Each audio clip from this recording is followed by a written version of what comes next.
காஞ்சிபுரம் ஸ்ரீ புண்ணிய கோடீஸ்வரர் கோவிலில் மகா கும்பாபிஷேகம் இன்று வெகு விமர்சையாக நடைபெற்றது. காஞ்சிபுரம் மாநகரில் சின்ன காஞ்சிபுரத்தில் பழமையும் வரலாற்று சிறப்பும் மிக்க தர்மவர்தினி சமேத புண்ணிய கோடீஸ்வரர் ஆலயம் அமைந்துள்ளது. இக்கோவிலில் கும்பாபிஷேகத்தை முன்னிட்டு யாகசாலை பூஜைகள் காஞ்சிபுரம் குமரக்கோட்டம் முருகன் கோவில் தலைமை சிவாச்சாரியார் KR காமேஸ்வர குருக்கள் அவர்கள் தலைமையில் தொடங்கியது. இதனை அடுத்து இன்று 6ஆம் கால யாகசாலை பூஜைகள் நடைபெற்றது. பின்னர் யாகசாலையிலிருந்து புனித நீர் குடங்கள் கோபுரங்களுக்கு எடுத்து செல்லப்பட்டு மகா கும்பாபிஷேகம் வெகு விமர்சையாக நடைபெற்றது.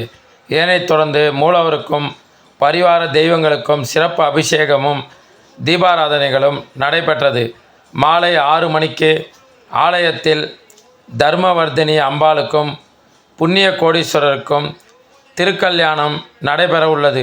இந்த கும்பாபிஷேக நிகழ்ச்சியை காண ஏராளமான பக்தர்கள் பல்வேறு பகுதியிலிருந்து குவிந்திருந்தது குறிப்பிடத்தக்கது.